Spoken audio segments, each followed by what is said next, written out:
Alors je vous invite à vous approcher. On va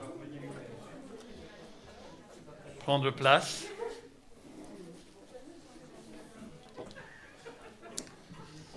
Alléluia. C'est le peuple de Dieu qui se rassemble. Amen. Et la parole de Dieu, elle est vivante, elle est puissante, elle est efficace. Donc, je vais lire Ésaïe 40 et verset 27. Pourquoi dis-tu Jacob, pourquoi dis-tu Israël, ma destinée est cachée devant l'Éternel, ma droite passe inaperçue devant mon Dieu. Ne le sais-tu pas, ne l'as-tu pas appris? C'est le Dieu d'éternité, l'Éternel, qui a créé les extrémités de la terre. Il ne se fatigue point, il ne se lasse point. On ne peut sonder son intelligence. Il donne la force à celui qui est fatigué. Il augmente la vigueur de celui qui tombe en défaillance. Les adolescents se fatiguent et se lassent, et les jeunes hommes chancellent. Mais ceux qui se confient en l'Éternel renouvellent leur force. Ils prennent le vol comme les aigles, ils courent, ils ne se lassent point, ils marchent et ne se fatiguent point. Ceux qui se confient en l'Éternel, ceux qui sont persévérants, ceux qui cherchent chaque jour à baser leur vie sur ses promesses, ceux qui se confient en l'Éternel, alléluia, renouvellent leur force. Seigneur, merci, car ce matin, Seigneur, tu nous donnes la joie de pouvoir nous rassembler, de pouvoir, Seigneur, te louer ensemble, de pouvoir, Seigneur, fixer nos regards sur toi, de pouvoir t'invoquer avec ceux qui t'invoquent d'un cœur pur. Personne, Seigneur, n'est parfait, mais nous cherchons, Seigneur, à avoir ce cœur pur devant toi. Nous cherchons, Seigneur, à marcher dans ta sainteté, à marcher, Seigneur, dans tes voies, à marcher dans la foi, et par la foi, Seigneur, marcher dans ta lumière, Seigneur, et Seigneur, c'est ça, Seigneur, qui fait, Seigneur, la joie d'être ensemble en tant que membres de ton corps. Que ce matin, Seigneur, nous soyons tous, Seigneur, attirés, Seigneur, alléluia, attirés, Seigneur, par un désir profond de te connaître davantage et de te donner la place qui te revient, alléluia, dans nos vies et dans nos cœurs. Tu es le Sauveur et Seigneur de notre vie, dans le plan et dans le projet du cœur du Père, alléluia. Et ce matin, Seigneur, nous sommes sur le fruit, Seigneur, alléluia, de ton sacrifice. Au nom de Jésus. Amen. Amen. Levons-nous. Et donc, pourquoi? Parce qu'on se tient debout dans l'assemblée.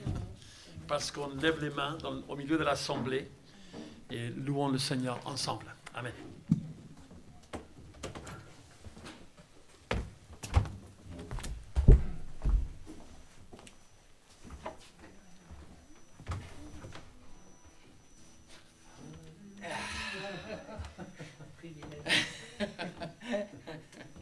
Alléluia. Voilà, c'est bien de se retrouver. Et puis pour ensemble, pas juste faire des petits chants, mais vraiment proclamer combien Dieu est puissant, combien Dieu est grand, combien nous voulons l'honorer et lui rendre toute la gloire. Amen. On va prendre ce chant déjà qui dit « Dieu est puissant, il est juste, il est grand, il peut tout accomplir. » Amen.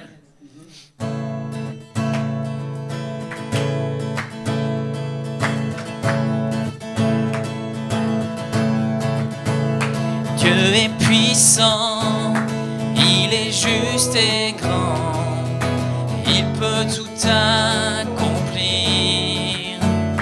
Plus grand que nos pensées, plus grand que nos désirs, il a fait de grandes choses. Élevé, il a vaincu la mort, oui il vit, mon Dieu est puissant, en son nom j'ai la victoire. Le Seigneur, mon Dieu est puissant. Dieu vit en nous, il est parmi nous, il nous ouvre la voie. Plus grand que nos attentes, plus grand que nos espoirs, il a fait de grandes choses. Élevé, il a vaincu la mort, oui il vit, mon Dieu est puissant, en son nom.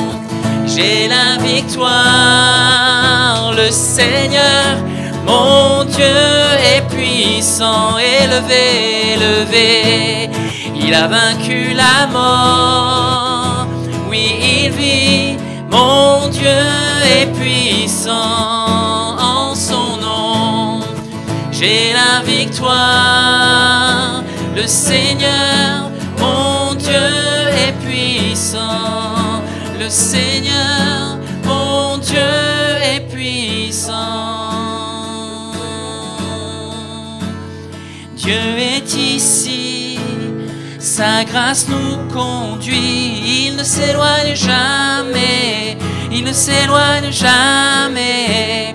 Dieu est pour nous, ses bras sont ouverts. Il nous tient dans sa main, il nous tient dans sa main. Dieu est ici, sa grâce nous conduit. Il ne s'éloigne jamais, il ne s'éloigne jamais. Dieu est pour nous, ses bras sont ouverts. Il nous tient dans sa main, il nous tient dans sa main. Élevé, il a vaincu la mort. Oui, il vit, mon Dieu est puissant en son nom. J'ai la victoire, le Seigneur, mon Dieu est puissant, élevé. Il a vaincu la mort. Oui, il vit, mon Dieu est puissant en son nom. J'ai la victoire, le Seigneur, mon Dieu est puissant. Le Seigneur, mon Dieu est puissant. Le Seigneur, mon Dieu est puissant.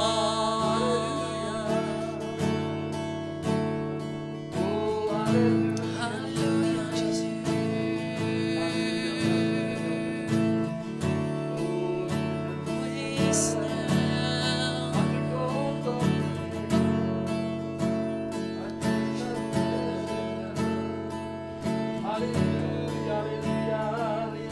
Alléluia, Seigneur, nous te bénissons, Seigneur, de ce que nous sommes rassemblés, réunis, Seigneur, devant toi, devant le trône céleste, Seigneur, qui t'a accueilli, Seigneur, et sur lequel tu te tiens. Te bénissons, Seigneur, pour ton amour, pour ta bienveillance, pour ta fidélité, Seigneur, à tout moment. Seigneur, nous voulons dire, Seigneur, que tu es grand. Nous voulons dire que tu es élevé. Nous voulons dire, Seigneur, que tu es, Seigneur, magnifié, Seigneur. Te disons, Seigneur, vraiment toute notre reconnaissance ce matin. Toute notre reconnaissance pour qui tu es. Alléluia, Jésus. Alléluia, alléluia.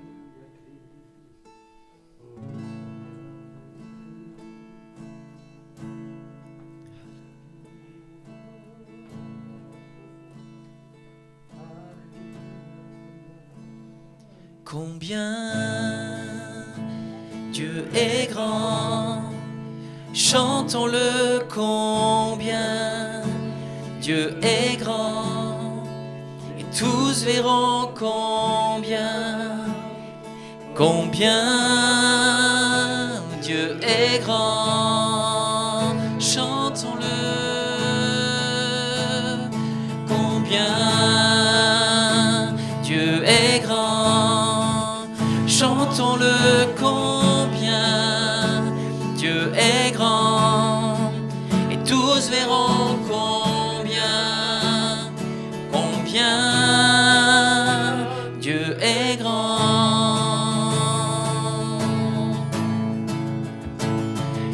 Le roi dans sa beauté, vêtu de majesté, la terre est dans la joie, la terre est dans la joie, sa gloire nous resplendit, l'obscurité s'enfuit au son de sa voix, au son de sa voix,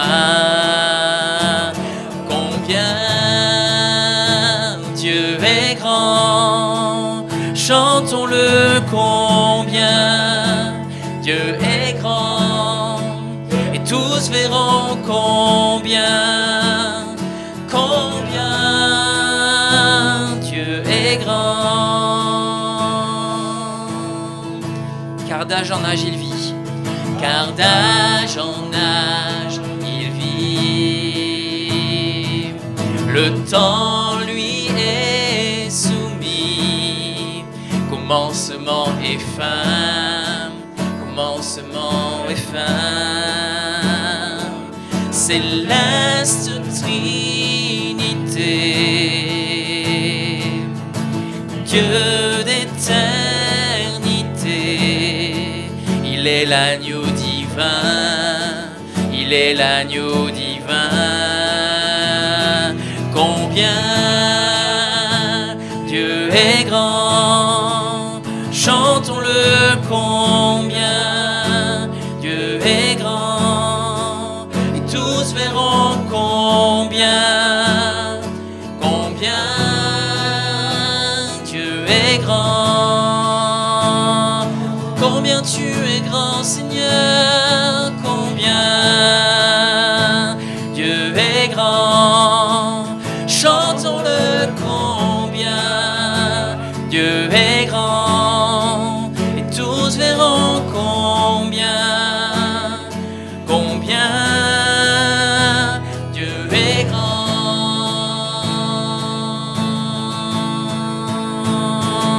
Son nom est tout puissant,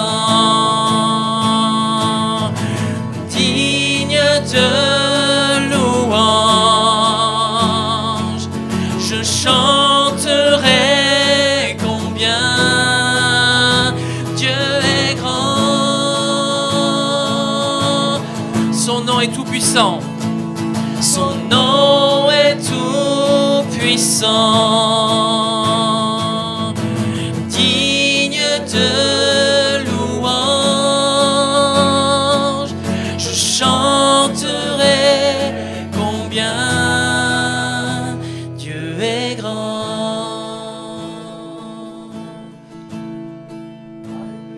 Combien Dieu est grand, chantons-le combien Dieu est grand. Tous verront combien Dieu est grand.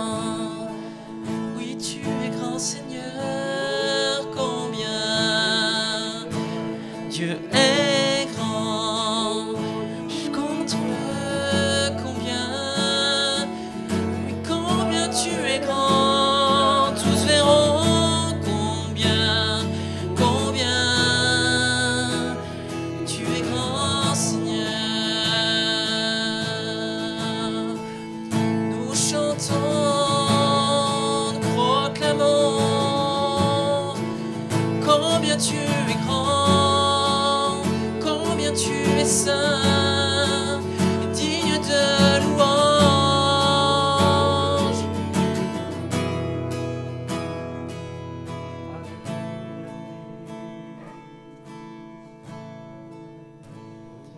Combien Dieu est grand, chantons-le combien Dieu est grand, et tous verront combien Dieu est grand. Alléluia. Oh, alléluia. Combien tu es grand, tu es saint, digne de louange, Jésus. Oh, Seigneur.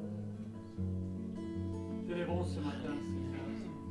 T'élèvons ce matin parce que si grand que tu es, Seigneur, tu es descendu, Seigneur. Tu es descendu, Seigneur, vers nous. Jésus, tu es devenu cher, Seigneur. La parole est devenue chère. Et ce matin, Seigneur, nous savons que nous avons acquis celui qui s'est humilié, qui a pris la forme d'un homme, la forme d'un serviteur. qui a été obéissant jusqu'à la mort de la croix. Alléluia. Oh, alléluia. Merci Seigneur, car dans ta grandeur, Seigneur, tu es venu vers nous.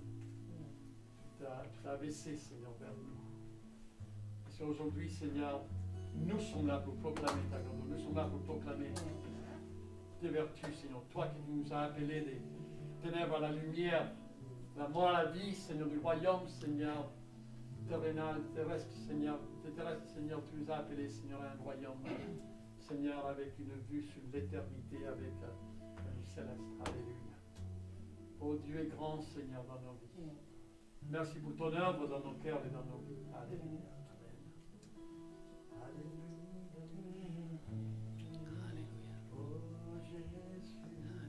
En prenant la liberté de nous exprimer devant lui.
Tu as changé notre deuil en allégresse. Tu as délié notre sac afin qu'on puisse te louer par des cantiques. Que notre cœur, Seigneur, puisse s'exprimer et ne pas être muet. Seigneur, nous savons, Seigneur, que ce que tu as fait pour nous, tu nous pousses, Seigneur, à ouvrir notre bouche, à le proclamer, à le dire. Alléluia. Oh, Seigneur, des personnes, Seigneur, vont être intéressées, interpellées. Seigneur, et ils vont vouloir te connaître, ils vont vouloir aussi s'approcher de toi. C'est ça le témoignage vivant, Seigneur, que tu nous appelles à être au milieu de ce monde. Alléluia, Jésus. Alléluia. Merci, Seigneur, parce que tu es grand. Tu es tout puissant, tu es au-dessus de tout, Seigneur. Tu règnes. Ton nom est au-dessus de tout. Et pourtant, tu t'es abaissé jusqu'à nous. Tu es venu jusqu'à nous. Tu habites au milieu de nos louanges et tu habites en nous, Seigneur. Nous qui sommes si petits. Et Seigneur, je veux te demander pardon pour toutes les fois. On essaye encore par nos propres forces. On essaye encore par nous-mêmes de réussir à quelque chose. Alors, on devrait tout simplement se laisser faire par toi et te laisser agir en nous. Te laisser toute la place. Toute cette place qui te revient, Seigneur. Alors, ce matin, on veut te louer, t'adorer, vraiment te rendre l'honneur qui t'est dû, Seigneur. Merci encore pour ce que tu as fait pour nous. Amen. Quand je contemple ta sainteté et quand je contemple ta beauté et quand toutes les choses pâlissent à ta lumière,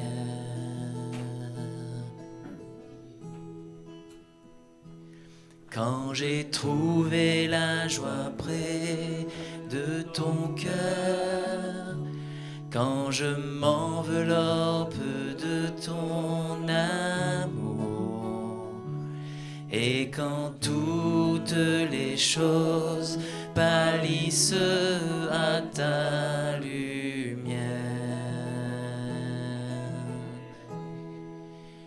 Oh, je t'adore,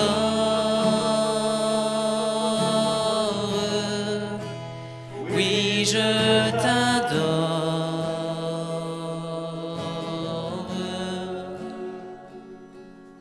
Si je vis, Seigneur, c'est pour t'adorer.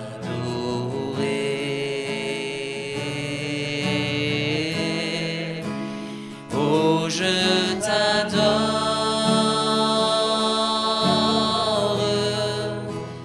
oui, je t'adore.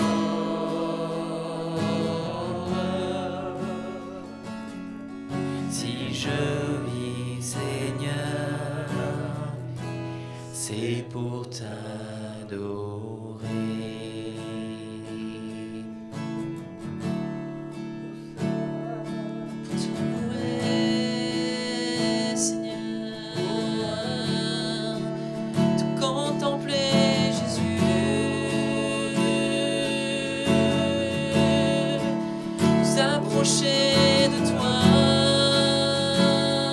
Seigneur. Quand je contemple ta sainteté et quand je contemple ta beauté et quand toutes les choses pâlissent à ta lumière,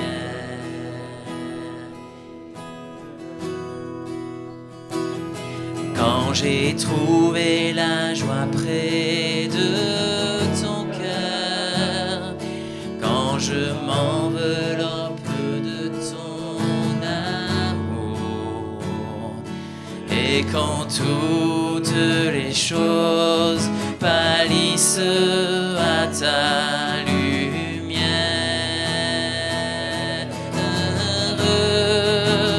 oh je t'adore, oui je t'adore.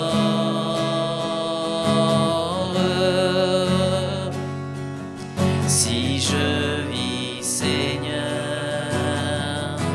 c'est pour t'adorer.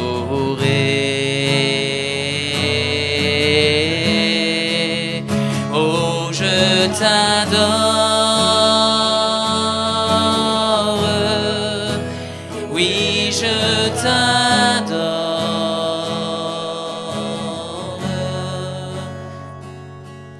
Si je vis Seigneur,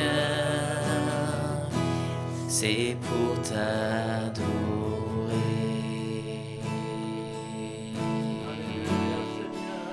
Te louer,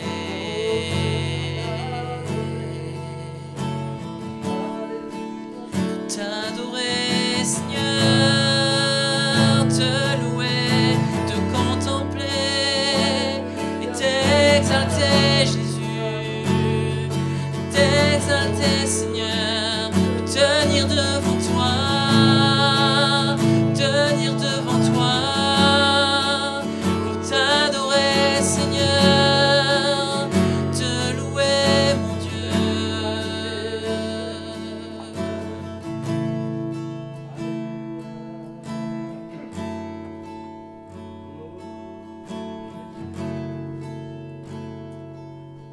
Alléluia, Alléluia, Seigneur. Alléluia, Jésus. Oh, Alléluia.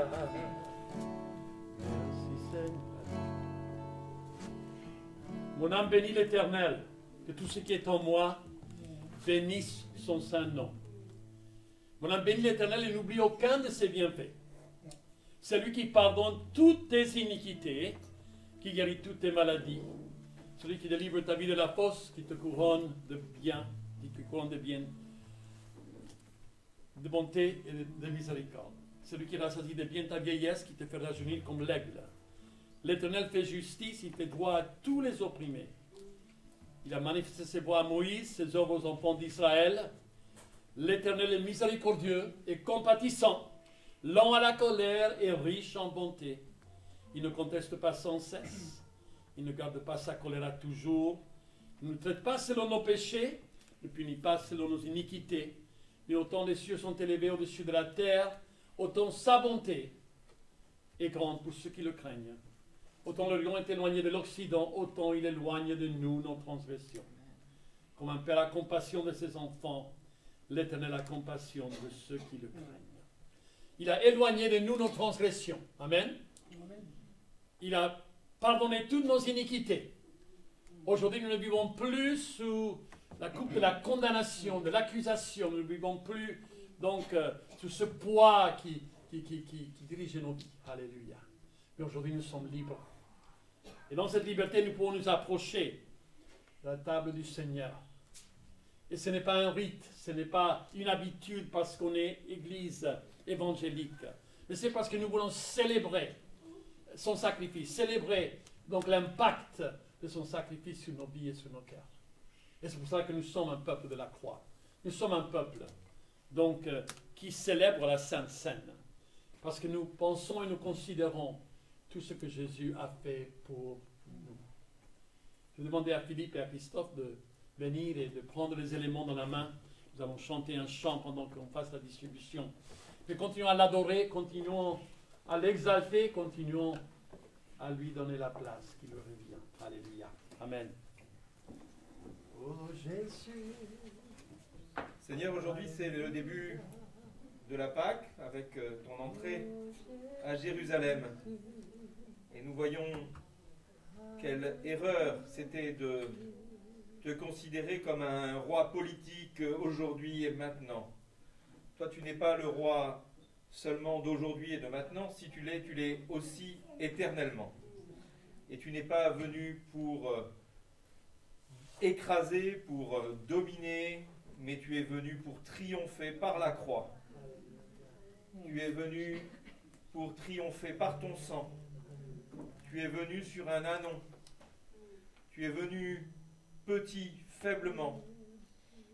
Et c'est ce dont nous voulons nous rappeler par le pain et le vin aujourd'hui. Nous voulons nous rappeler que la victoire que tu nous offres n'est pas celle des hommes, mais c'est ta victoire, une victoire qui dure, qui commence aujourd'hui et qui dure éternellement. En Jésus-Christ, en son sang, nous te prions. Amen. Amen. Alléluia. Amen, Seigneur. Amen. Allez-y. Alléluia. Merci, Seigneur.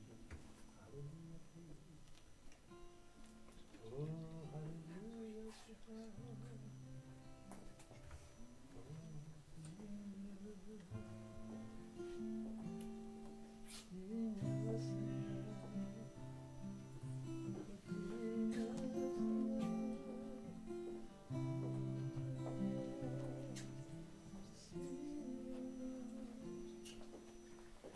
Ô Dieu vivant, mon âme soupire après toi.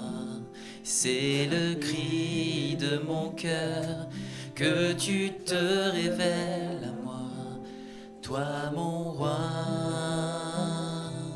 mon sauveur. Toi mon roi, mon Seigneur, ô Dieu vivant. Ô Dieu vivant, mon âme soupire après toi, et c'est le cri de mon cœur que tu te révèles à moi. Toi mon roi, mon sauveur, toi mon roi, mon Seigneur. Père, attire-moi toujours plus près de toi, oui, attire-moi toujours plus à Jésus.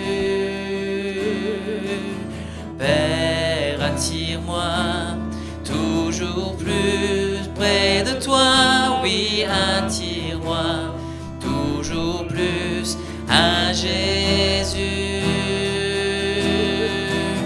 Père, ma vie t'appartient, fais ce qu'il te plaît, car je suis à toi.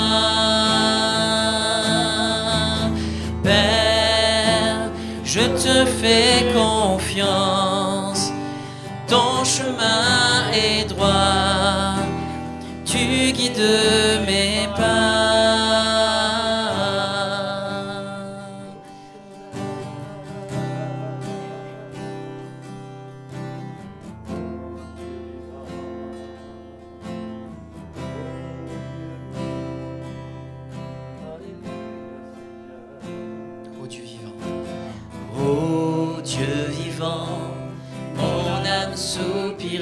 Après toi, c'est le cri de mon cœur que tu te révèles à moi. Toi mon roi, mon sauveur, toi mon roi, mon Seigneur. Père, attire-moi toujours plus près de toi, oui, attire-moi toujours plus à Jésus. Père, toi, oui, attire-moi toujours plus à Jésus.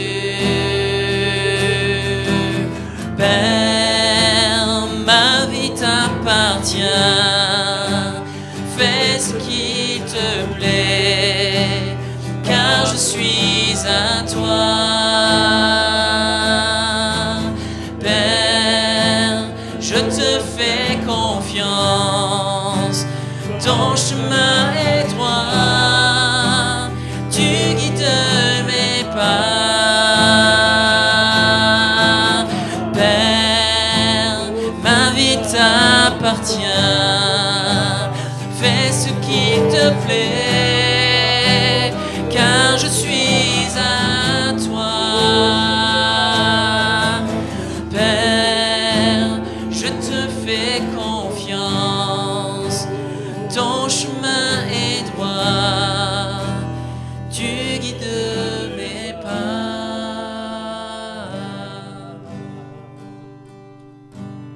Alléluia, alléluia. Levons-nous tous et louons le Seigneur. Remercions le Seigneur pour ce pain, pour ce fruit de la vigne, pour la coupe que nous avons entre nos mains. Remercions le Seigneur de ce que cela signifie pour nous. Le fait que Dieu a pris la forme, alléluia, la forme d'un homme, alléluia. La forme d'un homme et se rendu obéissant jusqu'à la mort de la croix, dans la personne de Jésus. Et aujourd'hui, si nous sommes ici, c'est parce qu'il a payé le prix pour notre rachat. C'était la volonté de Dieu le Père d'envoyer son Fils, Jésus-Christ. Et Jésus-Christ est venu et nous sommes reconnaissants aujourd'hui. Seigneur, nous te remercions ce matin pour ce que cela signifie pour nous, Seigneur, d'être un peuple de la croix. Un peuple, Seigneur, qui se réclame d'avoir été, Seigneur, oh Dieu, touché par ta grâce. D'avoir aussi, Seigneur, avoir expérimenté, Seigneur, comment nos péchés ont été effacés à jamais par son sang précieux qui a été versé sur la croix. Et ce matin, Seigneur, nous te remercions. Au nom de nous tous, nous disons merci, Seigneur. Et nous allons l'annoncer jusqu'à ce que tu reviennes. Alléluia, que tu es venu pour donner ta vie pour nous. Et aujourd'hui, tu nous donnes la force. Et en plus, tu intercèdes pour nous, pour que nous puissions marcher dans la victoire, Seigneur, que tu as remportée sur la croix. Au nom de Jésus. Merci, Seigneur. Après avoir rendu grâce, il a dit, prenez ceci, prenons le pain. Et donc, pensons, réfléchissons. Ce qu'on meurtrit pour nous, pour nos fautes, pour nos péchés. Et qui nous donne aujourd'hui la vie éternelle en Christ. Qui nous donne aujourd'hui une vie sans condamnation, sans accusation. Car il a pris notre place. Alléluia. Participons.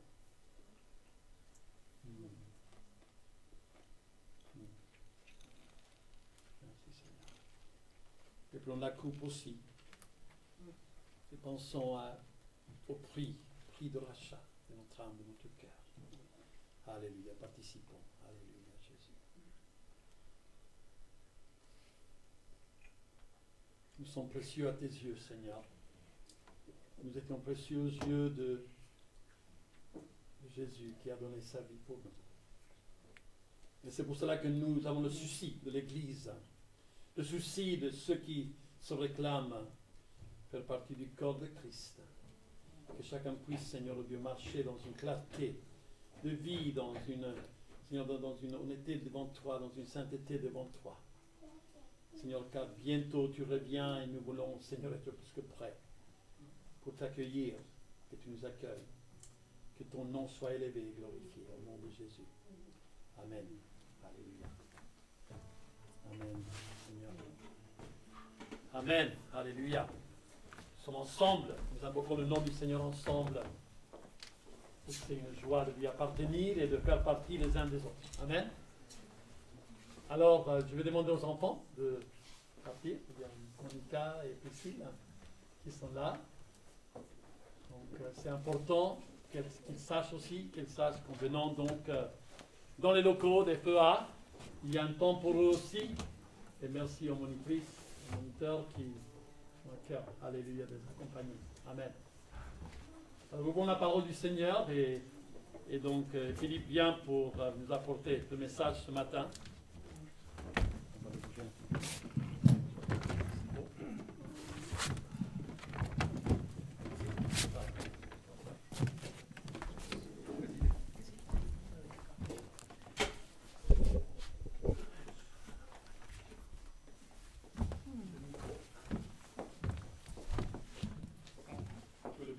Oui.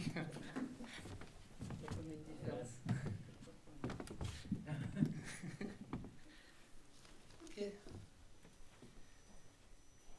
Oups. Merci Seigneur effectivement, comme nous l'avons chanté, Seigneur, nous sommes devant toi, devant ta grandeur ce matin. Nous sommes, Seigneur, émerveillés de tout ce que tu as fait pour nous.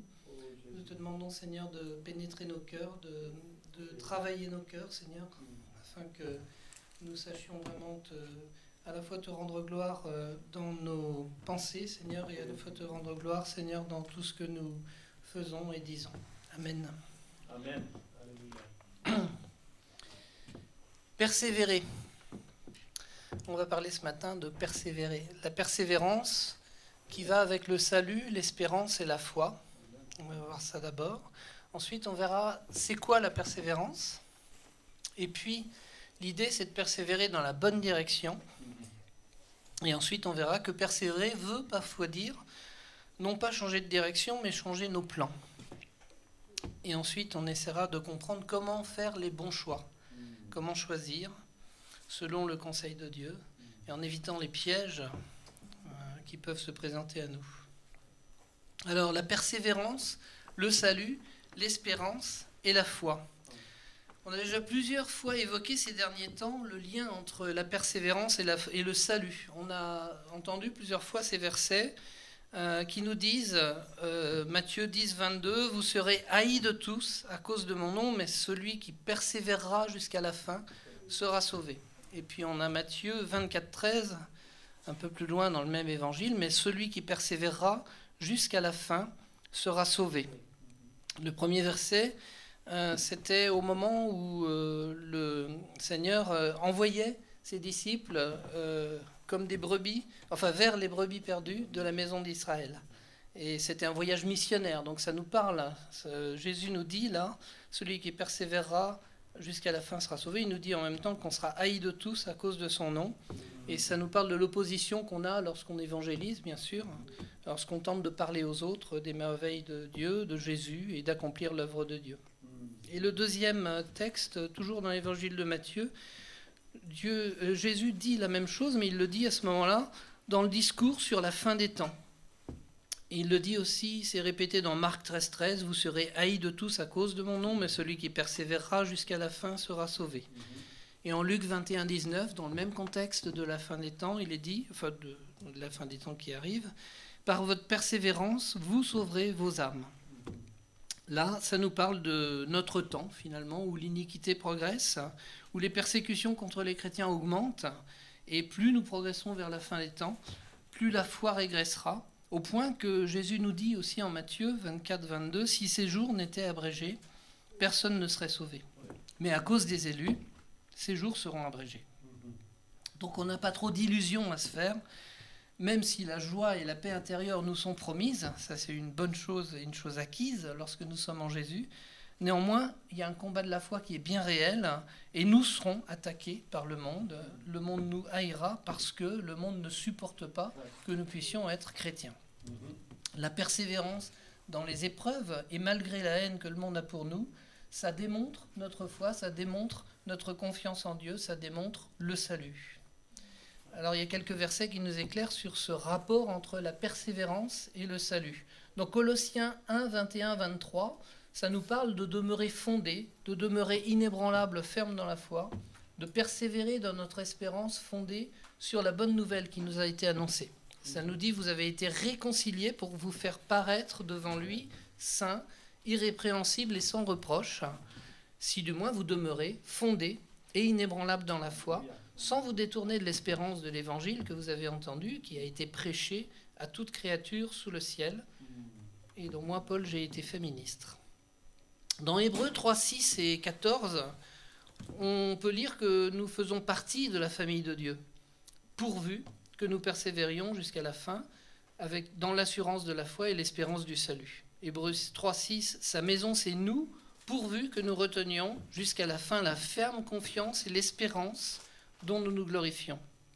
Nous sommes devenus participants de Christ, Hébreux 3,14, participants de Christ pourvu que nous retenions fermement jusqu'à la fin l'assurance que nous avions au commencement. On pourrait sans doute dire que la persévérance, c'est le signe évident de la foi, et que le manque de persévérance est un indice d'un manque de foi, et donc de danger spirituel.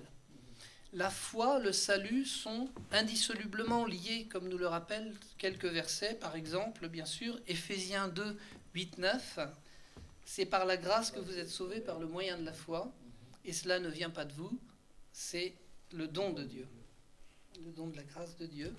Et 1 Pierre 1,9 qui nous dit « Vous obtiendrez le salut pour prix de votre foi, le salut de vos âmes, pardon, pour prix de votre foi. » Donc dans les versets qu'on a cités précédemment, ça nous parlait aussi de l'espérance. Il nous est demandé de ne pas nous détourner de cette espérance, de la retenir jusqu'à la fin. Et en effet, il ne faut pas perdre cette espérance. Pourquoi ? Parce que Romains 8, 24 nous dit « C'est en espérance que nous sommes sauvés ». L'espérance, c'est ce qui permet à notre foi de percevoir le salut. On ne le voit pas encore, mais on le perçoit grâce à l'espérance qui est en nous. Si on n'avait plus d'espérance, alors on serait en fait incapable d'envisager le salut. Pour les démons, par exemple, si on prend l'exemple des démons, Jacques 2, 19 nous dit qu'eux aussi croient en Dieu, mais ils tremblent. Et pourquoi est-ce qu'ils tremblent ? Parce que tout simplement, eux, ils savent quelle est leur fin, ils savent qu'ils n'ont pas le salut, qu'ils n'auront jamais le salut, qu'il n'y a pas de possibilité de retour pour eux, ils n'ont pas l'espérance du salut. Ce qui permet donc à notre foi de nous projeter vers le salut, c'est l'espérance qui est placée en nous. Par quoi ? Par la bonne nouvelle qui nous a été annoncée, que nous avons entendue, l'Évangile. Colossiens 1,5 nous dit « Vous avez la foi à cause de l'espérance qui vous est réservée dans les cieux et que la parole de vérité, la parole de l'Évangile vous a précédemment fait connaître. » Et si on lit la suite de Romains 8, 24 et 25, ça nous explique que nous espérons un salut que nous ne voyons pas encore, car si nous pouvions le voir, alors ce serait plus d'espérance, mais néanmoins nous l'attendons avec persévérance. Ce passage nous dit que notre persévérance n'est pas liée à ce que nous voyons ou à ce que nous constatons autour de nous.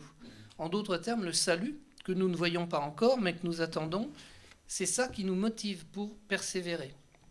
Notre persévérance est nécessaire pour pouvoir conserver l'espérance, qui nous distingue donc, par exemple, des démons qui ne peuvent pas être sauvés.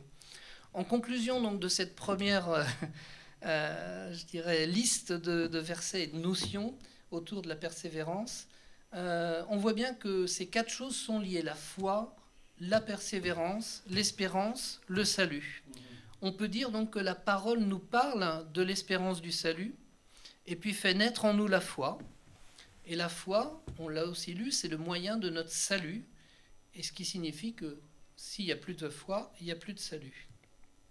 La persévérance, c'est ce qui va nous permettre d'entretenir notre espérance et donc notre foi tout au long de notre vie, comme un peu l'huile est ce qui permet à un moteur d'être entretenu et à la voiture de fonctionner. Donc, soyons comme les vierges sages de la parabole. Entretenons régulièrement notre moteur avec l'huile de la persévérance et faisons les réserves nécessaires aussi de cette huile pour ne pas tomber en panne au milieu du voyage. Donc la persévérance, deuxième point, la persévérance, on va se centrer sur la persévérance, c'est quoi ? Alors si je pose la question sur Internet, je vais avoir des définitions, bien sûr, et j'en ai relevé 2, les premières qui arrivent quand on cherche, c'est les définitions du Larousse. La première chose, la persévérance, c'est l'action de persévérer. Bon, c'est intéressant, parce que la persévérance, c'est une action, donc ça me dit que j'ai une possibilité d'agir, que je peux volontairement persévérer. Et puis la deuxième chose que nous dit le Larousse, c'est la qualité de quelqu'un qui persévère dans ce qu'il a entrepris. C'est intéressant aussi parce que si c'est une qualité, je peux faire attention, et même je dois faire attention à la développer en moi, à la garder intacte dans la durée. Donc ça va être l'histoire de l'huile, comme on disait tout à l'heure, que je dois faire des réserves, hein, et puis garder intacte dans la durée pour mener ma foi jusqu'au bout, pour aller jusqu'au bout du voyage avec ma foi, jusqu'à ce que la foi devienne inutile, puisque je serai en présence de Dieu, je le verrai.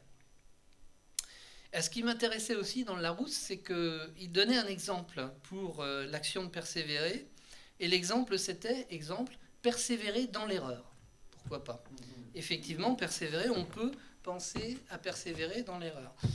Ça me fait penser à la discussion que j'avais juste avant de venir, là, avec une personne qui me racontait comment il avait eu du mal à persévérer dans la bonne direction tout au long de ses années de formation. C'était quelqu'un qui était modeste au départ, c'était un simple pêcheur en fait. Puis un jour, il a rencontré Jésus, il a décidé de tout quitter pour le suivre. Et je lui ai demandé de venir nous raconter ça lui-même. Bonjour, apôtre Pierre. Bonjour, Philippe. Bonjour, chers amis de FEA.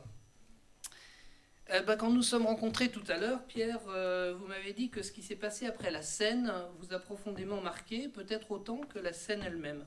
Pourriez-vous nous expliquer ce qui s'est passé ? Volontiers. L'instant était solennel. La coupe circulait, comme tout à l'heure. Nous en buvions un peu, chacun à notre tour. Le silence était intense. Et nous étions tous un peu désorientés parce que lors de ce repas de fête, le repas de la Pâque, Jésus nous avait parlé en fait de ce qui devait lui arriver. On ne comprenait pas vraiment ce qui allait se passer, mais il était question de ses souffrances. Il nous disait qu'il allait partir, qu'il ne mangerait plus la Pâque avec nous. Alors que la coupe circulait encore, Jésus s'est remis à parler, et ce qu'il a dit m'a fait trembler d'émotion. Il a dit « La main de celui qui me livre est avec moi à cette table. » Et encore, « Malheur à l'homme par qui je suis livré. » Nous, les disciples, nous sommes tous regardés les uns les autres, et évidemment, on avait tous la même question. Qui ? En tête, nous avions la question, qui d'entre nous pouvait avoir accepté de trahir Jésus et de le livrer à ceux qui voulaient sa mort? Alors, j'imagine que vous avez voulu faire une enquête, savoir qui avait ce projet et que vous vouliez l'empêcher de nuire. C'est probablement ce que nous voulions faire au départ.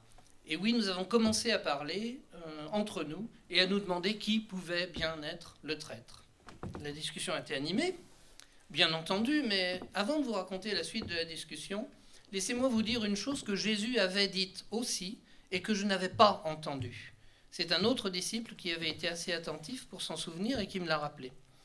En fait, je l'avais bien entendu, mais je n'avais pas fait attention parce que ça ne cadrait pas avec ce que je voulais entendre.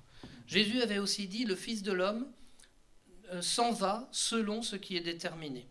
Autrement dit, notre discussion était à côté de la plaque. Jésus était en train de commencer à vivre son agonie. Il était peut-être déjà en train de prier par ses paroles, comme il allait encore le faire quelques moments plus tard à Gethsémane, pour pouvoir accepter de passer par la mort, accepter de verser son sang. C'était bien ce qu'il nous avait dit au moment de passer la coupe. Jésus, lui, persévérait dans son objectif, dans sa mission. Il voyait clairement les choses, il savait qu'un homme allait être l'instrument de son arrestation, et le fait que ce soit un de ses disciples, ça augmentait encore ses souffrances. Mais il persévérait dans ce qui était sa mission, dans ce qui était déterminé par Dieu pour le salut du monde. Ces mots pouvaient sembler anodins. Le Fils de l'homme s'en va. En réalité, il s'agit de poser la dernière pierre à la grande mission qu'il avait à accomplir. Ah donc, si je comprends bien, dans ce moment-là, vous n'étiez pas dans le même état d'esprit que Jésus. Oui, dans cet état d'esprit, nous étions en train de chercher des solutions pour changer une situation qui allait contribuer en fait à l'accomplissement des plans de Dieu. Nous étions grandement dans l'erreur, comme disait Jésus de temps en temps aux pharisiens, parce que nous ne comprenions ni la parole de Dieu que Jésus venait de prononcer, ni la puissance de Dieu capable de faire surgir le salut de l'humanité malgré ce péché extrême de Judas. Nous voulions donc persévérer dans notre provision des choses, notre propre vision. Jésus doit rester avec nous. Donc vous avez commencé à vous demander qui était le traître. Oui, dans cet état d'esprit, Jésus doit rester avec nous. Notre idée, même si parfois ce que Jésus disait ne cadrait pas bien avec ça, c'était un peu ce que la majorité des gens pensaient de Jésus en Israël quand ils l'appréciaient. Il allait régner sur Israël, il allait faire cesser la domination de Rome sur Israël. Et cette idée d'ailleurs a fait son chemin dans notre discussion. On a bien commencé par nous demander qui était le traître, et puis comme on n'avait aucune certitude à ce sujet, la discussion s'est rapidement déplacée. Et puis on a, plutôt que de blâmer le traître, on a dit il faut donner la louange aux bons disciples. Et puis on s'est presque disputé en fait à la fin pour savoir quel était notre rang à chacun, qui était le plus grand parmi nous. Alors Jésus a dû intervenir et nous reprendre. C'était d'ailleurs pas la première fois qu'il nous reprenait à ce sujet. Ah oui, moi il me semble que j'ai lu ça, qu'auparavant, ça vous était déjà arrivé, j'ai lu ça dans le passage de Luc 9. Or, une pensée leur vint à l'esprit, savoir lequel d'entre eux était le plus grand. Jésus, voyant la pensée de leur cœur, prit un petit enfant, le plaça près de lui et leur dit, « Quiconque reçoit en mon nom ce petit enfant me reçoit moi-même, et quiconque me reçoit, reçoit celui qui m'a envoyé, car celui qui est le plus petit parmi vous tous, c'est celui-là qui est grand. » C'est ce passage, oui, nous voyons bien que nous n'y prenons pas garde, et nous persévérons dans nos mauvaises directions, car nous perdons de vue la vision. Et vous savez, ce qui est étonnant, c'est que l'histoire se répète, le contexte lui-même se répète, et ça aurait dû au moins nous rendre plus attentifs la fois suivante. En quoi est-ce que le contexte est identique ? Si vous lisez ce qui se passe dans le chapitre 9 de Luc, à partir du verset 28, vous voyez que ça commence encore par une expérience marquante avec Jésus. Ici, ce n'est pas la scène, mais la transfiguration. Moi, j'étais avec Jean et Jacques, et puis en présence de tous les disciples, ensuite, Jésus a même guéri l'enfant habité par un esprit qu'il faisait écumer. Nous vivions vraiment dans la vie du royaume à ce moment-là. Et puis dans ce contexte, comme lors de la scène, Jésus nous a donné ce message aussi qui aurait dû nous apparaître comme le plus important. Il nous disait, dans le verset 44, « Pour vous, écoutez bien ceci, le Fils de l'homme doit être livré entre les mains des hommes. » Eh bien, non, nous n'étions pas capables d'en comprendre ni le sens ni l'importance. Et ce qui nous est venu à l'esprit en entendant cela, c'est encore une fois, lequel d'entre nous, les disciples, est le plus grand. Et Jésus a aussi tout de suite compris à quoi nous pensions et nous a parlé d'humilité, donc à travers l'exemple du petit enfant. Ah oui, alors je comprends qu'à 2 reprises, vous avez pu vous rendre compte, individuellement pour toi Pierre et collectivement pour les disciples, que votre vision n'était pas la bonne. Donc je suppose que ça vous permet de rectifier le tir et qu'ensuite, à partir de ce moment-là, après la scène, vous avez mis les affaires de royaume en priorité par rapport aux affaires terrestres et puis vous avez désormais persévéré dans la bonne direction. Pour vous dire la vérité, votre question me fait mal, très mal. La vérité, c'est qu'il y a eu une faillite encore pour la 3e fois, et individuelle et collective. Ma faillite individuelle, je n'ai pas attendu longtemps, vous connaissez tous cette histoire. Tout de suite après la scène et le recadrage opéré par Jésus, je lui ai dit que j'étais prêt à aller avec lui en prison et à la mort. Et puis vous savez ensuite que je l'ai renié 3 fois avant que le coq ne chante. Et collectivement, vous avez aussi persisté dans l'erreur ? Oui, en fait, avant de recevoir le Saint-Esprit, nous n'avions pas vraiment évolué sur la question du royaume d'Israël. C'est ce que vous pouvez lire au chapitre 1 des Actes, au verset 4. Lorsque Jésus est ressuscité, nous avons passé du temps avec lui, 40 jours en fait. Et puis il nous a encore enseigné sur le royaume de Dieu. Puis il nous a dit ce que nous devions faire maintenant, c'est d'attendre le Saint-Esprit que nous recevrions bientôt. Et bien ça aussi, c'est presque comme si nous ne l'avions pas entendu. Jésus lui persévérait encore une fois dans son objectif. Il nous enseignait sur le royaume, il nous équipait pour accomplir notre mission. Mais nous avons tous ensemble demandé à Jésus ce qui nous semblait encore le plus important à ce moment-là. Est-ce en ce temps que tu rétabliras le royaume d'Israël ? Encore une fois, nous étions à côté de la plaque. Non pas parce que notre question était mauvaise en soi, mais elle montrait que nos préoccupations ne correspondaient pas du tout au plan de Dieu pour l'humanité, à la mission qu'il nous confiait. Nous avions persévéré dans une fausse vision des plans et des objectifs de Dieu. Nous en étions pratiquement à nous demander quels étaient les postes qui allaient nous être confiés dans le gouvernement d'Israël. Merci Pierre pour votre franchise. Mais dites-moi encore une question. Le tableau semble très sombre. Ce manque de persévérance a dû vous empêcher donc de faire ce que le Seigneur attendait de vous ? Heureusement non. Merci d'avoir posé cette question. La grâce de Dieu agit en nous. Heureusement. Et heureusement, si nous sommes assez attentifs et assez proches du Seigneur, nous ne ferons pas que des erreurs et nous persévérons dans des choses importantes. Revenons encore une fois à la scène. Finalement, après nous avoir expliqué à quel point nous étions dans l'erreur au sujet de nos idées de grandeur comparées, Jésus nous a recentrés sur l'essentiel. Il nous a dit, vous êtes ceux qui avez persévéré avec moi dans les épreuves. C'est pourquoi je dispose du royaume en votre faveur, comme mon Père en a disposé en ma faveur, afin que vous mangiez et buviez à ma table dans mon royaume, et que vous soyez assis sur des trônes pour juger les 12 tribus d'Israël. Aussi étonnant que cela puisse paraître, vous avez bien entendu ce que nous a dit Jésus. Vous avez persévéré avec moi dans les épreuves. Parce qu'il faut comprendre, c'est que le plus important, c'est de ne pas abandonner Jésus, de rester proche de lui et de tout vivre avec lui. En effet, même si nous avons parfois compris de travers ce qu'il nous disait, nous étions auprès de lui pendant tout son ministère, nous avons partagé les moments de joie, les moments de souffrance, et nous étions restés fidèles jusque-là. Merci, cher Pierre. Alors, on va retenir de cette conversation plusieurs choses. Ce qui détermine nos priorités, et donc nos actes, c'est notre vision des choses. Est-ce qu'on a la vision du royaume, la vision de Jésus, ou est-ce qu'on a la vision terrestre, la vision de ce qui peut se passer, des aspects de gloire terrestre? On doit apprendre à persévérer, bien sûr, dans la bonne vision. Ça signifie quoi? Ça signifie être suffisamment proche de Dieu pour percevoir les réalités du royaume et les priorités du royaume. Avoir une idée claire de notre mission de disciple. Sur cette base, effectivement, on peut persévérer dans la bonne direction et rester fidèle à ce que Dieu attend de nous. Notre souhait, évidemment, c'est que Dieu puisse nous dire, comme il a dit aux disciples, vous êtes ceux qui avez persévéré avec moi dans mes épreuves. Alors évidemment, pour aller un petit peu plus loin, l'idée, c'est de persévérer dans la bonne direction. Persévérer, c'est bien si on persévère dans la bonne direction. Je sais que Dieu a un plan pour ma vie. Tu sais que Dieu a un plan pour ta vie. Dis à ton voisin, Dieu a un plan pour ta vie, en respectant les distances.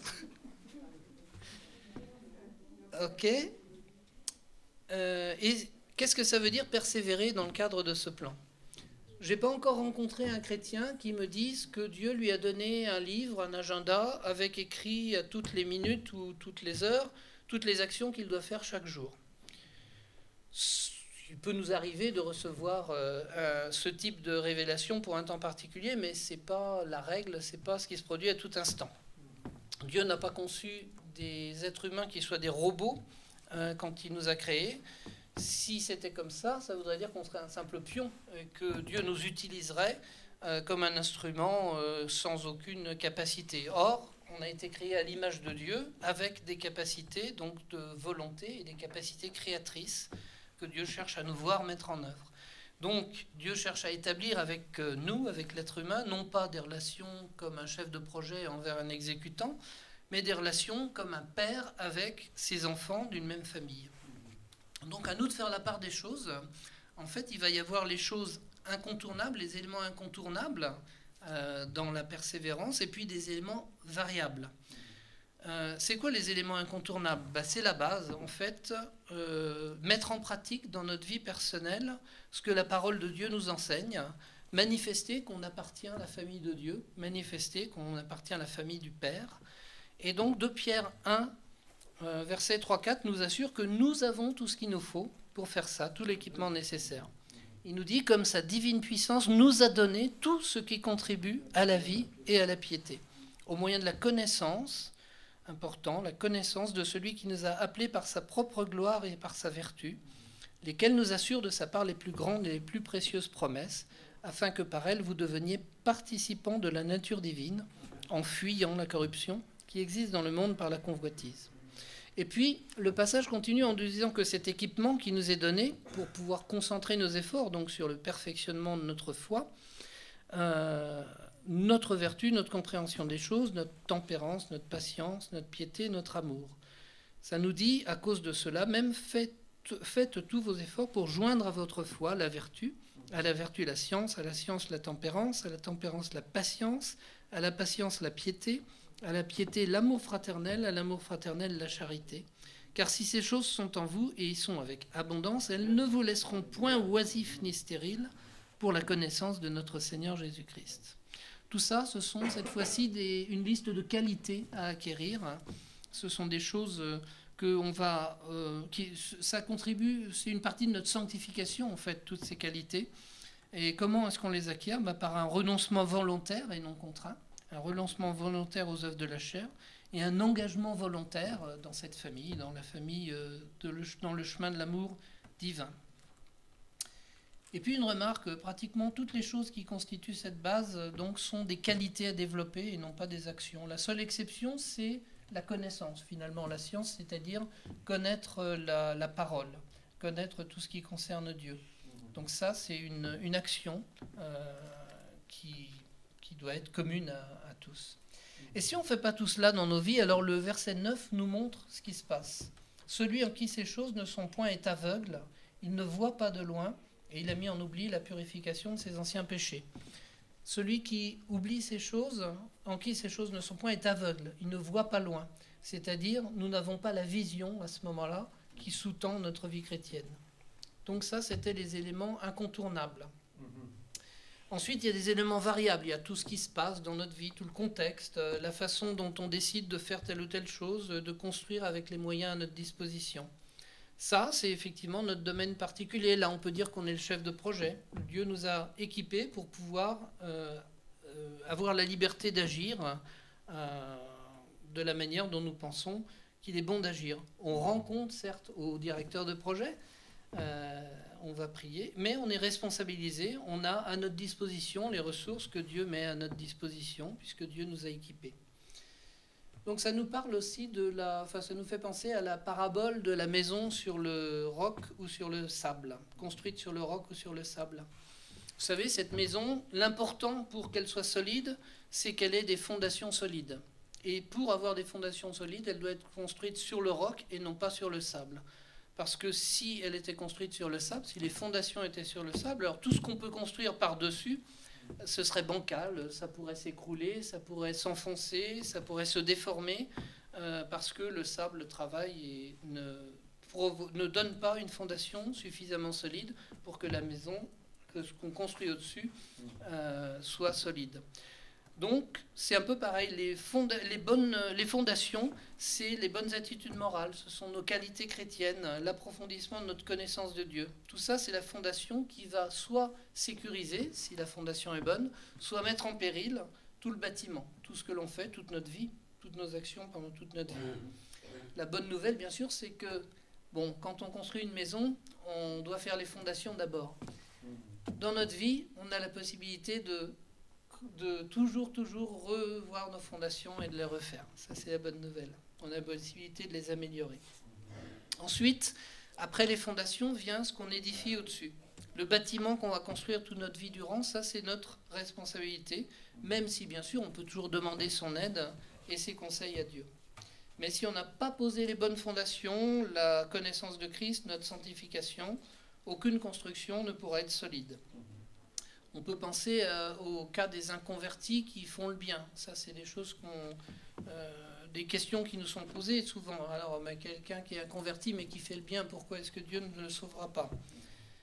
En fait, ce que font les inconvertis, c'est que comme ils n'ont pas les bonnes fondations, ils soulagent provisoirement, mais ils ne communiquent aucune grâce. Et la condition de ceux qu'ils aident n'est ni meilleure et peut-être souvent pire qu'avant, parce que leur attention n'est pas attirée sur Dieu, mais leur attention est attirée sur le bienfaiteur ou sur eux-mêmes.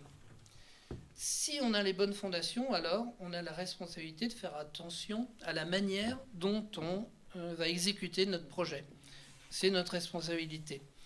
1 Corinthiens, toujours, 3, 10 à 15, nous dit « Personne ne peut poser un autre fondement que celui qui a été posé, savoir Jésus-Christ. » Or, si quelqu'un bâtit ensuite sur ce fondement avec de l'or, de l'argent, des pierres précieuses, du bois, du foin, du chaume, l'œuvre de chacun sera manifestée, car le jour la fera connaître, parce qu'elle se révélera dans le feu, etc. Alors à nous de persévérer dans la bonne direction lorsque nous construisons quelque chose. Et persévérer dans la bonne direction, ça ne veut pas dire toujours continuer à faire ce qu'on est en train de faire. Parfois, persévérer, ça peut vouloir dire changer nos plans.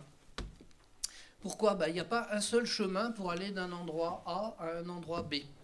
Il y a une grande diversité de possibilités, de moyens de transport possibles pour se déplacer, de compagnons de voyage avec lesquels nous allons voyager. On peut faire des étapes dans différentes villes, si la route est longue. On peut prendre l'autoroute, on peut prendre les chemins départementaux.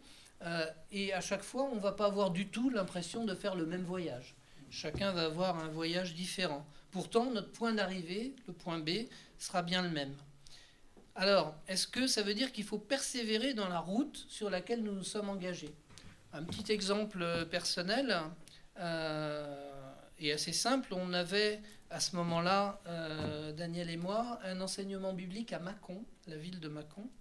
Et on suivait à l'époque, avec un petit groupe de notre église, un cours par correspondance, en fait. Et puis on avait des regroupements de temps en temps dans différentes villes. Et cette fois-ci, il était question de se regrouper à Mâcon.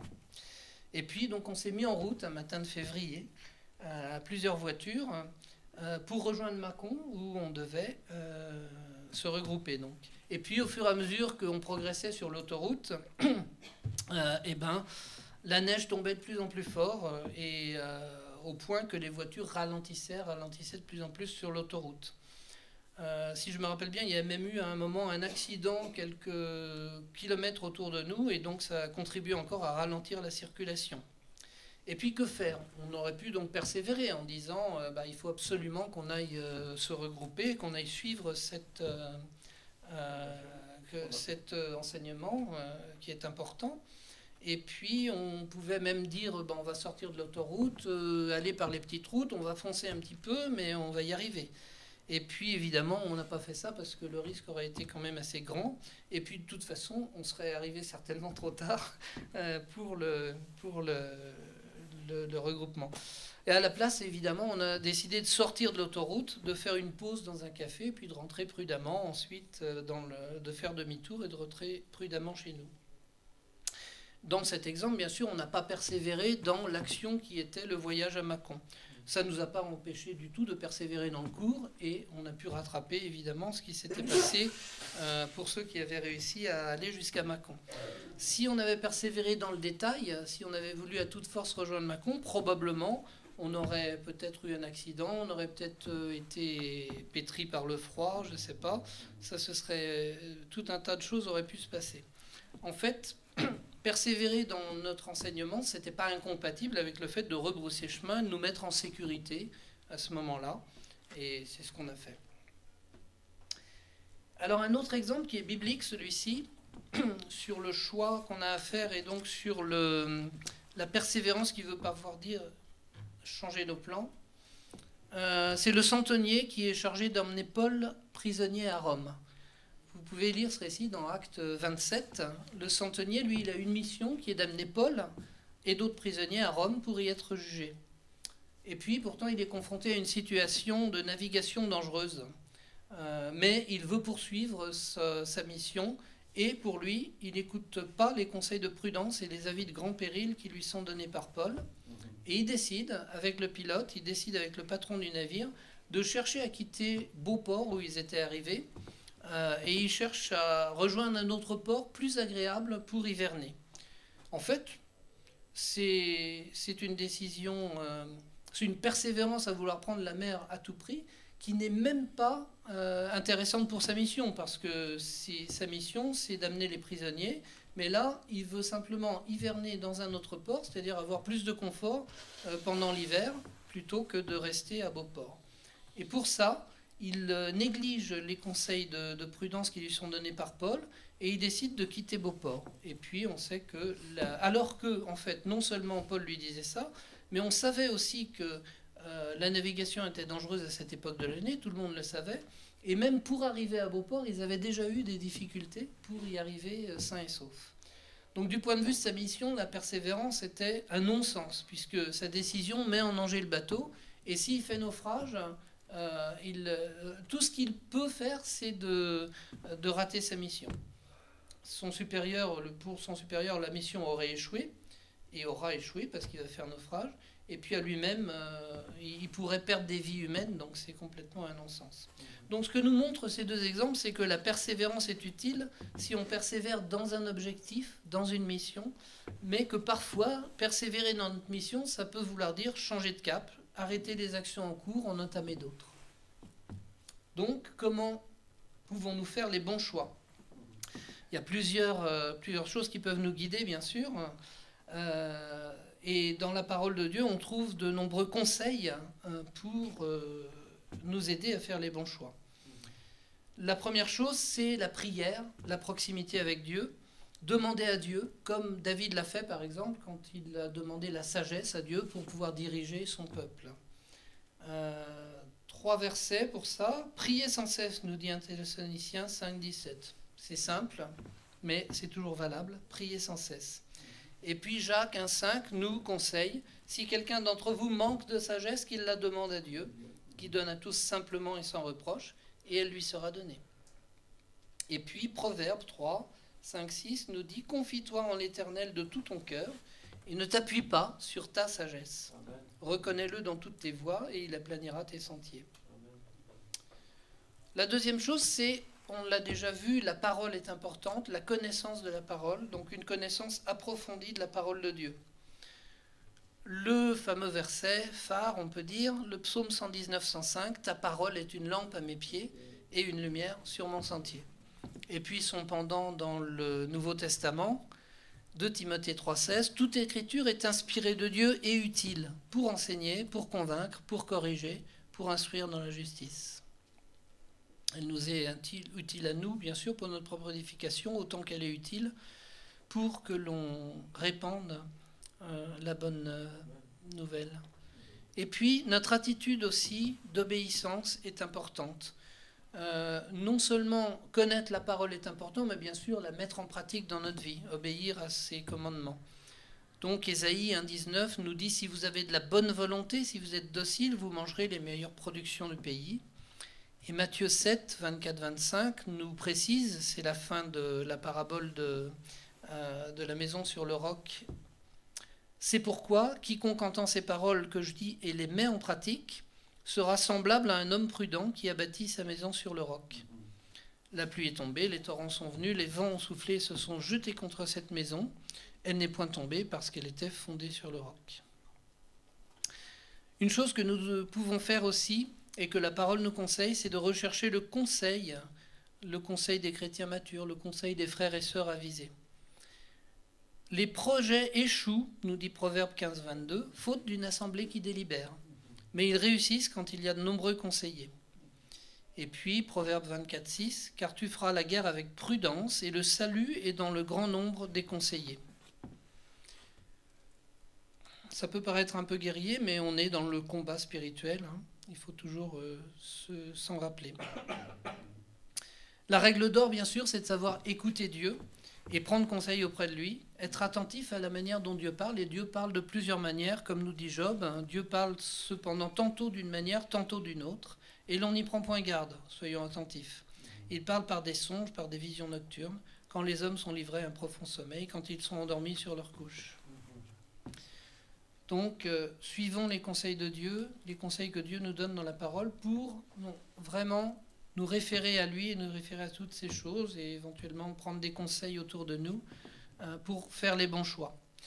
Un piège pour nous, les premiers pièges sont les pièges de notre chair, bien sûr, les pièges de notre propre chair. Et pour un chrétien, le piège, ça peut être tout simplement de négliger la prière, de négliger de se rapprocher de Dieu, parce qu'on se croit chrétien depuis longtemps, enfin on est chrétien depuis longtemps même, on ne se croit pas, mais on croit là qu'on a suffisamment accumulé de sagesse et qu'on peut prendre des décisions sans même des décisions importantes, on a compris tout, donc on néglige de consulter Dieu ou de prier. Mais la parole nous demande de le faire. La parole nous dit dans le Proverbe 3, 5, 6, « Confie-toi en l'Éternel de tout ton cœur et ne t'appuie pas sur ta sagesse. » Même si tu as acquis la sagesse dans la parole de Dieu, ne t'appuie pas sur ta sagesse. La parole et Dieu lui-même sont bien plus grands que ce qu'on peut avoir compris à un moment donné dans notre vie. Reconnais-le dans toutes tes voies, il aplanira tes sentiers. On peut se penser à Isaïe aussi qui disait que les pensées de Dieu sont bien au-dessus des nôtres. Voilà. Donc c'est toujours plus sécurisant normalement de s'en référer aux pensées de Dieu qu'à nos propres pensées. Un des pièges, c'est de ne pas prier, de ne pas vouloir déranger Dieu pour rien, on peut le dire comme ça. Mais Dieu ne veut pas nous imposer tous les choix, oui, mais il est disponible et ses conseils sont toujours, bien sûr, les bienvenus. Il est essentiel pour nous de développer une habitude de prière, de dialogue avec Dieu, parce que ça va nous permettre d'avoir la vision de Dieu, la vision des choses que Dieu a. Si on regarde Jésus, Jésus, avant de faire le choix des 12 apôtres, il a prié toute la nuit. Luc 6, 12 à 16 nous dit, en ce temps-là, Jésus se rendit sur la montagne pour prier, et il passa toute la nuit à prier Dieu. Quand le jour parut, il appela ses disciples, et il en choisit 12, auxquels il donna le nom d'apôtres. Simon, qu'il nomma Pierre, André, son frère, Jacques, Jean, Philippe, Barthélemy, Matthieu, Thomas, Jacques, fils d'Alphée, Simon, appelé le Zélote, Jude, fils de Jacques, et Judas Iscariote qui devint traître. Jésus a dû prier toute la nuit. Bon, à combien plus forte raison? Vous voyez ce que je veux dire? Notons que Jésus a parmi les disciples choisi Judas, qui devint traître. Est-ce que c'était un mauvais choix de la part de Jésus? Question.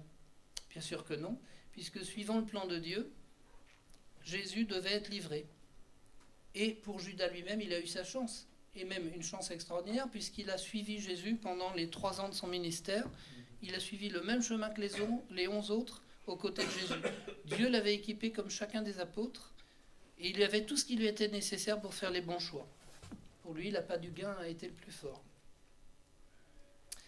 Et puis dans les pièges qui peuvent éviter les bons choix, enfin qui peuvent nous empêcher de faire les bons choix, on a des pièges culturels, on a des réflexes dans notre culture qui peuvent se révéler des pièges. On peut penser bien sûr à la pression du temps, parce que dans notre culture on a énormément cette pression du temps. Puis on peut penser à la peur du risque, parce qu'il y a beaucoup de choses dans les choses qui nous sont proposées qui comportent des risques. La pression du temps, notre culture valorise énormément le résultat. On veut réussir tout de suite. Et puis la réalité, c'est qu'il y a certaines choses pour lesquelles les résultats rapides ne peuvent être basés que sur un long apprentissage. Quelqu'un qui veut pouvoir déchiffrer très rapidement une partition parce qu'il fait partie d'un orchestre et qu'à la première répétition, il faut déjà déchiffrer les choses à la bonne vitesse, il va falloir qu'il apprenne le solfège pendant un bon bout de temps avant d'arriver à faire ça. Il ne va pas pouvoir le faire sans le temps. Et puis on sait qu'il y a des temps incompressibles. Une plante dans un jardin mettra un certain temps à pousser. Un bébé va mettre un certain temps à marcher. Tous ne vont pas mettre le même temps, mais il faut un certain temps pour que le bébé apprenne à marcher. Et puis on peut développer des techniques pour faire les choses en moins de temps. On peut développer une agriculture intensive, on peut développer dans l'industrie des tas de techniques pour produire plus vite. Mais on sait bien qu'en général, on enlève un certain nombre de caractéristiques de l'objet qu'on fabrique. À ce moment-là, la qualité n'est pas la même ou le résultat n'est pas exactement le même. Donc, dans ce cas, en fait, on n'obtient pas le résultat initialement voulu. On obtient un autre objectif, donc on change d'objectif. Si, par exemple, notre objectif, c'est d'imprimer 10 pages d'un texte en 1 minute, alors on prend une imprimante et puis... Premier essai, les 10 pages s'impriment en 2 minutes. Alors j'ai 2 solutions. Soit je prends une imprimante qui imprime 2 fois plus vite. Donc là, je vais effectivement pouvoir imprimer mes 10 pages en 1 minute. J'aurai persévéré dans mon objectif. Ou alors je peux décider de réduire de moitié la taille des pages. Et donc, le texte complet fera 20 pages, mais j'imprimerai bien 10 pages en 1 minute. Mais dans ce cas, j'aurais changé mon objectif parce que je n'aurais pas imprimer tout le texte. Donc savoir persévérer, c'est savoir prendre le temps nécessaire aussi, savoir gérer le temps avec sagesse, tout en gardant l'objectif principal. Et puis le deuxième piège de notre culture, c'est la peur. Il y a beaucoup de choses qui nous font peur. Bon, en ce moment, il y a la peur sanitaire, mais notre culture n'est pas une culture de l'assurance. Et même ce que nous demande d'accomplir Dieu peut parfois nous sembler risqué ou au-delà de nos capacités. À vue humaine, on peut avoir peur des conséquences. Dans le royaume, le contraire de la peur, ce n'est pas la sécurité, ce n'est pas la sérénité, et ce n'est même pas le courage. Le contraire de la peur, c'est la confiance. Si nous avons confiance en Dieu, alors on peut se risquer en terrain inconnu avec assurance. Le contraire de la peur, dans le royaume, c'est la confiance. Regardons Abraham. En Genèse 15:6, il nous est dit qu'Abraham avait confiance en Dieu. Et quand on lit ce qui s'est passé avec son fils, avec Isaac, dans le passage du sacrifice d'Isaac, il risquait de perdre son fils unique. Il avait peur certainement de perdre son fils unique dans le sacrifice que Dieu lui demandait. Son cœur de père a sans doute souffert à cette idée-là. Il a peut-être visualisé les choses.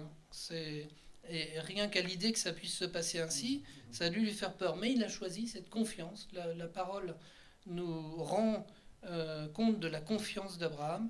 Il a choisi la confiance en Dieu et la persévérance dans son choix de la confiance. Bien sûr, quand on vit ensuite quelque chose comme ça, si Abraham était là, je pense qu'il nous dirait que ça l'a conforté dans son choix de faire confiance à Dieu. Alors Abraham n'est pas là, mais on a quelques personnages bibliques qui sont venus pour nous parler de la peur. On a d'abord Moïse. Bonjour Moïse. Qu'est-ce que vous avez à nous dire sur la peur? Eh bien, n'ayez pas peur de vos ennemis. Ça, c'est en Deutéronome 1, 29. Je veux vous dire ce que j'ai dit aux Israélites lorsqu'ils étaient découragés parce qu'on leur avait dit les explorateurs étaient revenus du pays promis et puis ils avaient découragé le peuple. Et je leur ai dit, ne vous épouvantez pas. Dieu marche devant vous et combattra lui-même pour vous. Il le fera aussi pour vous. À la deuxième personne que je vois, c'est un prophète, audacieux. Un prophète audacieux.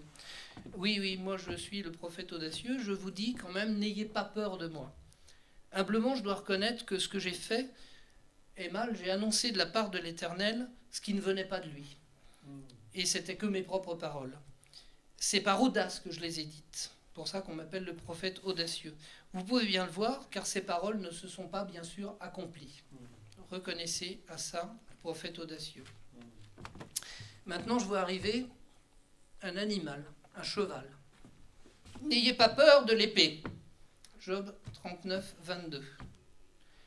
Dieu m'a fait ainsi, je me ris de la crainte. Je n'ai pas peur, je ne recule pas en face de l'épée. Pensez à moi quand vous êtes dans le combat. Imaginez que vous êtes la monture sur laquelle Jésus combat les ennemis. Et puis maintenant, je vois venir le prophète Ésaïe. Bonjour Ésaïe. Bonjour FEA. N'ayez pas peur, moi je vous dis, en Ésaïe 44, 8, n'ayez pas peur, Dieu est votre rocher protecteur. Dieu a depuis longtemps prévu et planifié que vous soyez ses témoins, les témoins du seul vrai Dieu, du seul rocher immuable. Et puis nous avons l'apôtre Matthieu qui est avec nous. Qu'est-ce que vous avez à nous dire sur la peur, Matthieu? Eh bien, j'ai à vous dire, comme je l'ai écrit en 14, 27, n'ayez pas peur d'aller vers Jésus. Dans la barque, on a vu Jésus marcher sur les eaux. On a cru voir un fantôme. Jésus nous surprendra toujours. D'ailleurs, il nous a dit tout de suite, c'est moi. Clin d'œil au message de Jean-Philippe de dimanche dernier. C'est effectivement Jésus, à ce moment-là, le grand je suis, qui est là. N'ayez pas peur, il nous a dit. Et d'ailleurs, comme d'habitude, c'est Pierre qui a été le plus vif. Il a voulu tout de suite voir jusqu'où il pouvait ne pas avoir peur. Mais Pierre, tu es là. Ah oui, mais on parle de moi. Matthieu, tu étais là aussi. Oui, c'est là que j'ai marché sur l'eau. Avec Jésus, nous pouvons vraiment vaincre la peur en gardant nos yeux fixés sur lui, même au milieu de la tempête. Ah, rebonjour, apôtre Pierre. Je crois que vous aviez un autre verset aussi à nous dire au sujet de la peur. Oui, c'est Matthieu 17, 7. Je vais vous dire, n'ayez pas peur des grandes visions que Dieu vous donne. Sur le mont de la Transfiguration, avec Jacques et Jean, nous étions tellement impressionnés par la voix de Dieu que nous avons entendue, que nous avons ressenti de la crainte, tellement nous nous sentions faibles et dépassés. Mais Jésus s'est approché de nous et il nous a dit tout simplement, n'ayez pas peur. Levez-vous, n'ayez pas peur. Je vous dis finalement la même chose que Matthieu.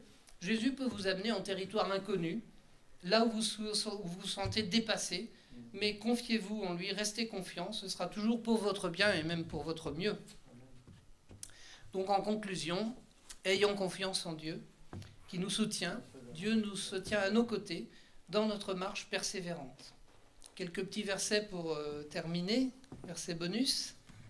Jean 10, 28, Jésus qui parle à ses brebis, « Je leur donne la vie éternelle, et elles ne périront jamais, et personne ne les ravira de ma main. » Et puis Jean 17, 11 nous dit, c'est Jésus qui prie en fait au jardin de Gethsémani, « Je ne suis plus dans le monde, et ils sont dans le monde, et je vais à toi. Père Saint, garde en ton nom ceux que tu m'as donnés, afin qu'ils soient un comme nous. » Ensuite, le psaume 37, 23, 24, « L'Éternel affermit les pas de l'homme, et il prend plaisir à sa voix. S'il tombe, il n'est pas terrassé, car l'Éternel lui prend la main. » Enfin, Philippiens 1, 6, « Je suis persuadé que celui qui a commencé en vous cette bonne œuvre la rendra parfaite pour le jour de Jésus-Christ. » Voilà, je vais pour finir vous laisser avec un poème qui est publié entre autres sur le site internet des scouts, sur la plage de Blue Pingu, la page de Blue Pingu. Et vous connaissez sûrement déjà ce petit poème.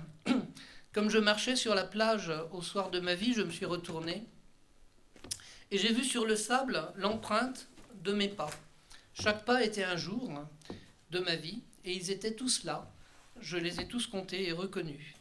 Du plus loin que j'ai vu, à côté de mes traces, s'imprégnait une trace jumelle. C'étaient les pas de Dieu qui marchaient côte à côte, comme il me l'avait promis tout au long de ma vie. Et comme je regardais ce long ruban de nos traces parallèles, il me semble avoir qu'à certains endroits, il se rétrécissait et que seule une empreinte se lisait sur le sable. C'était l'empreinte des jours les plus noirs, les jours de larmes et de deuil, lorsque l'on se sent souvent très seul et abandonné. Jour d'angoisse, jour de mauvais vouloir aussi, jour d'épreuves et de doutes, jour intenable, jour où moi aussi j'avais été intenable. Alors, me tournant vers le Seigneur, je me mis à lui faire des reproches. J'osais lui faire des reproches. Tu nous as pourtant promis d'être avec nous tous les jours. Seigneur, où étais-tu lorsque j'ai tant pleuré? Pourquoi ne marchais-tu pas à mes côtés? Le Seigneur m'a répondu: mon enfant bien-aimé, les jours où tu ne vois qu'une trace sur le sable, ce sont les jours où je te portais. Voilà. Amen. Amen.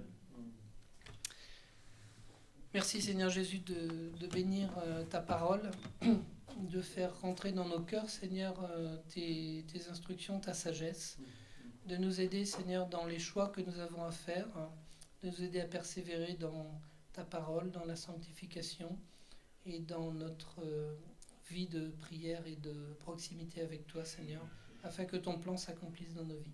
Amen. Amen.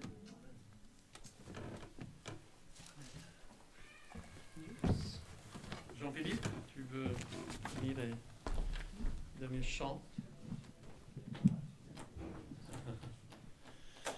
Persévérance, espérance, foi, salut. Un bon message à donner donc, pendant cette semaine sainte, où les gens savent ce que nous célébrons. Alors, saisissons les occasions et parlons de notre foi. Amen. Alléluia.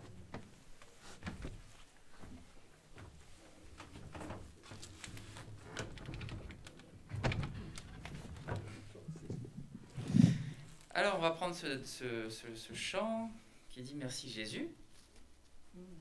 Amen. Ça va? Alléluia. Amen.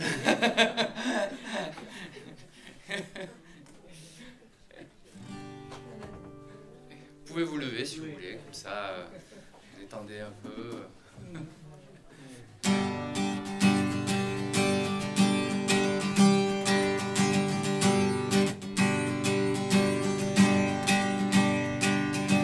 Ta grâce tel un torrent se déverse sur moi.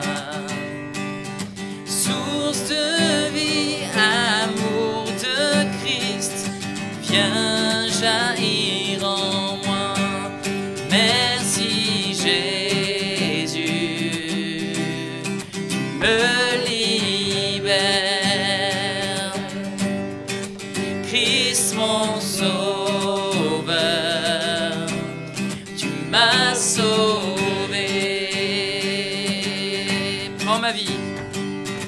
Prends ma vie affranchie, marquée par ton amour. Tout à toi dévoué, pour voir venir ton règne. Merci Jésus, tu me libères.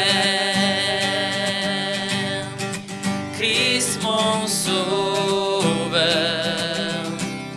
tu m'as sauvé. Merci Jésus, merci Jésus, tu me libères. Christ mon sauveur, tu m'as sauvé. Tu m'as donné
sauvé. Merci Jésus, tu me libères. Christ mon sauveur, tu m'as sauvé.